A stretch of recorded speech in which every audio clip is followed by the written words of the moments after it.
Sure. My name is Anna Evers. I am an intern coach for the fall of 2021 at the Athletic and Human Performance Research Center. And we'll be talking about my program for the fastest sport on turf. Before we dive in, we're just going to start with a little bit of trivia about hurling. So which US city has the largest hurling club outside of Ireland? Does anyone know? It is Milwaukee. Wow, good job. Milwaukee's hurling club has 300 active members. One more question. So true or false, the slitter, which is the ball in hurling, can travel at speeds faster than a hurricane? True. You're right, it is true. So the slitter can actually travel at speeds up to 100 miles per hour, which is about 25% faster than a hurricane. And in addition, helmets just became required in 2010. So what is hurling? I feel like most of us don't know what it is. So hurling is an Irish field sport that's very similar to field hockey. There's 15 players on each side, and there is a lot of contact. So the point of the game is to score more points than your opponent. So I have a goal pictured here.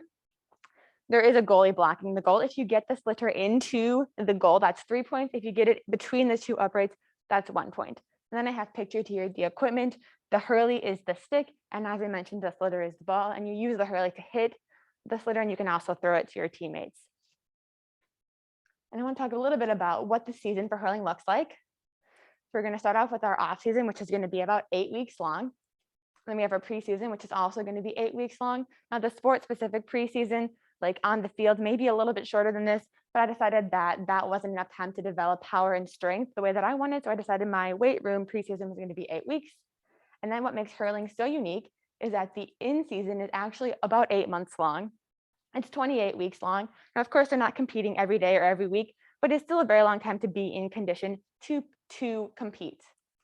I just want to highlight that I'm going to have 2 peaks in my in-season period, and I'll talk a little bit about what those are as we get there. I just wanted to highlight that fact.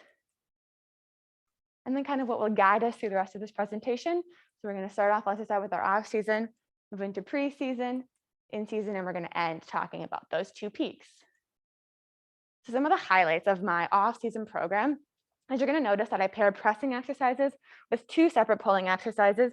This is because the musculature on hurling players is very developed on the anterior aspect of the shoulder. So we want to kind of develop that posterior musculature to even things out. And you're also going to notice I have a lot of anti-rotation activities in my program. This is because a major part of hurling is a lot of rotation of the core. So you want to prepare the core to rotate as well as brace for that rotation. So here's my set and rep scheme. We're training for hypertrophy in the off season. So you can notice the sets and reps that I chose. So here's what the first approximately 4 weeks of my off season are going to look like. You'll notice we're starting with a deadlift. So that's going to be our first pull off of the ground. And then as I mentioned, I've paired my bench press with both a vertical pull and a horizontal pull. And then you'll notice here, I have some anti-rotation activities. And then I do have a few rotational activities just to prepare that core to handle the rotation that they're going to have to do in their sport. And then at about week 4, we're gonna progress. So we've turned our deadlift into a power clean. So we established that first pull, and now we're gonna move into a power clean. I still have my pulling exercises paired with that press. And I forgot to mention that I'm pairing my squatting motion with an incline. This is gonna really establish that full range of motion and getting depth in the bottom of that squat. I want to talk a little bit about endurance training for hurling, just because the field of hurling is much larger than a soccer field. So it is important that hurling players have the aerobic capacity to handle those 95 minutes and also have the capacity to accelerate and decelerate. So I'm going to talk about one of my 2 endurance sessions that will happen throughout the week. And during this session, we're going to focus on increasing our aerobic power and our aerobic capacities through extensive work. And I'm going to do that through maximal aerobic speed training. Now, the maximal aerobic speed is the lowest speed at which you reach your VO2 max. And in other words, that means it's the fastest speed that a player runs while still using aerobic capacity rather than anaerobic capacity. So to find this maximal aerobic speed, we're going to use something called a yo-yo intermittent recovery test. Now, this test is a beep test, you know, like a pacer. So the athletes are going to line up at this cone B, and there's going to be a beep indicating they start. They run out to cone C and back before that next beep happens.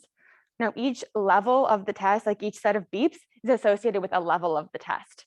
So the beeps get faster and faster as the test progresses, And once the athlete is no longer able to make it past cone B, that's when they're out. So the time that they're out is associated with a level of the test. Now that test level can then be calculated to calculate their maximal aerobic speed. There's like a calculation online. You can just plug those values in and you'll come out with a maximal aerobic speed. Now our actual testing is going to be using the grid method. So the players that have the highest maximal aerobic speed, meaning they went the furthest in the test, are going to be in this outer box, grid 3. And the players that had the lowest maximal aerobic speed, in other words, they failed the test earliest, are going to be on grid 1. Now this is set up similar to the way a 1RM works. So the players are working at capacities that are relative to their endurance capabilities at this time.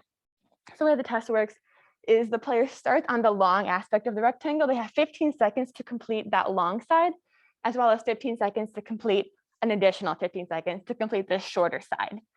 So when they're running across the longer side of the rectangle, they have to run faster, meaning they're running at about 100% of their maximal aerobic speed. And on the side here, the shorter side, they're running at about 70% of their maximal aerobic speed. Now, as each week progresses, we're going to increase the length of that longer side. So time spent at 100 and above of your maximal aerobic speed is actually the vital factor that plays into aerobic power. So we're going to make sure that our athlete is working at 100 and even above of their maximal aerobic speed. After talking with the coaches, we decided that during the preseason and in-season, that sport-specific practices is going to ramp up in intensity so we can cut our supplemental endurance training and add them in as needed. If we are finding our athletes can't handle the 65-minute games and are struggling to accelerate and decelerate, we'll add those sessions back in. And moving into our preseason, they're going to notice a reduced base of support in some of our lifts. We're also going to keep developing that power and increasing our strength. And you're going to continue to notice anti-rotation exercises, which will be a theme throughout the entire program. Here's my set and rep scheme. This one is for strength. And if we wanted to implement more power, we would again focus on how fast we're moving that bar, and we would maybe reduce that range of, or the intensity just a little bit. So here is our first 4 weeks of the preseason. And notice we got rid of that incline on our squatting motion. So, and if the athlete needs it, we could add that back in. And you'll notice I still have my presses paired with my pulling motions. The second progression is when you're really going to notice that reduced base of support. So we're transitioning to a safety bar split squat, which is a single leg and a single leg RDL. This is going to really focus on that balance. Because hurling is a lot of landing and contact, it's important to be able to stabilize yourself and handle those impacts. And I want to talk a little bit more about what that 8 months of in-season looked like. So we have our league play, which is from January to April. There's 9 total games.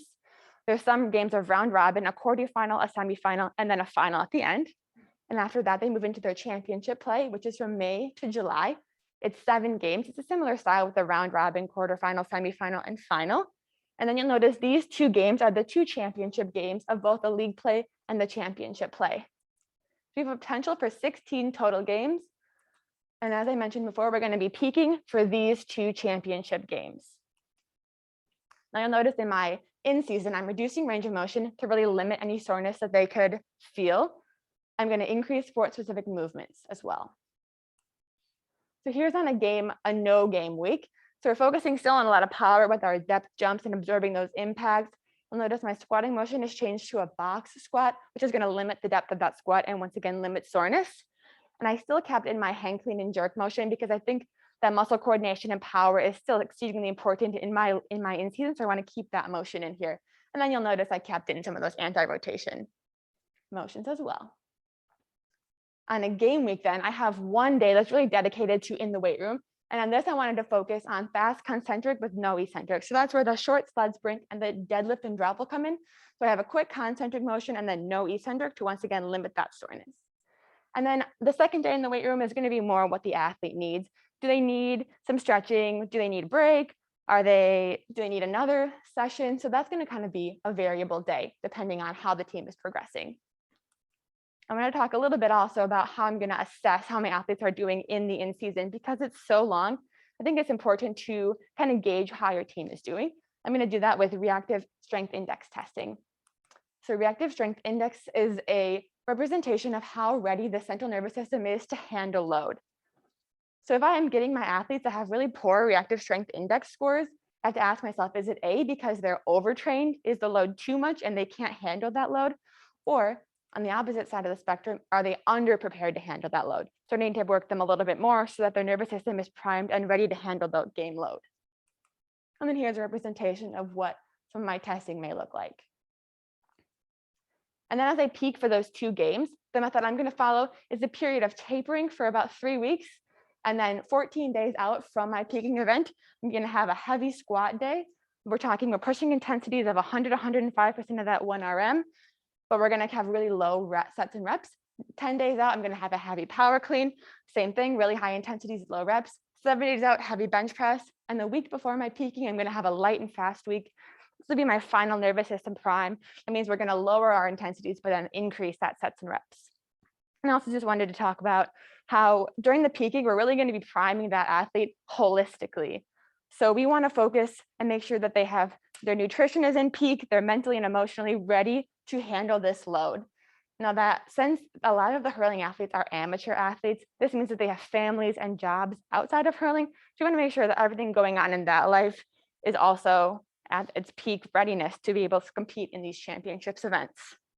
And after this long 8 months and all the work we put in the off season and preseason, we're hoping to end up with a championship hurling team. I just wanted to wrap up by saying thank you to Emily, Stu, and Dan for meeting with me on this presentation and all the help that they gave me. And I wanted to open it up and see if there's any questions or comments about my program.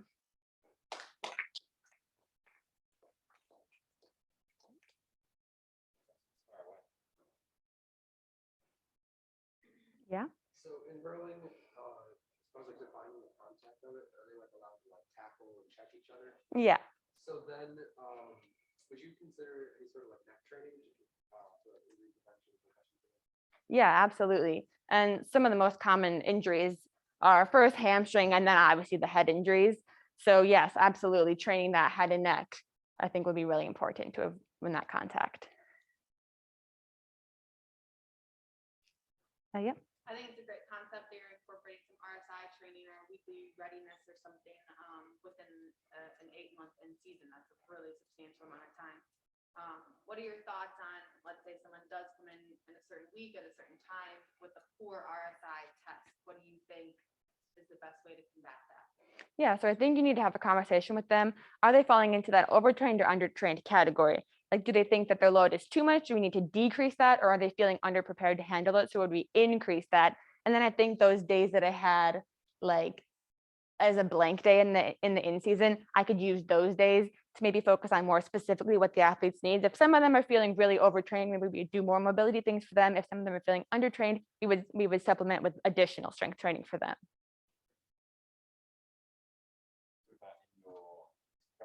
Preseason or in your season, you mentioned you want to increase the amount of sport-specific movements that you're using.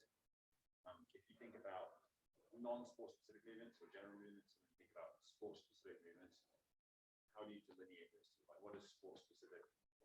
What does that phrase mean to you? Yeah, I think really, I think anything could be sport specific, especially because there is so much cutting and change of direction. So I added in a lateral broad jump to work on that change of direction. So I think that could be a specific thing.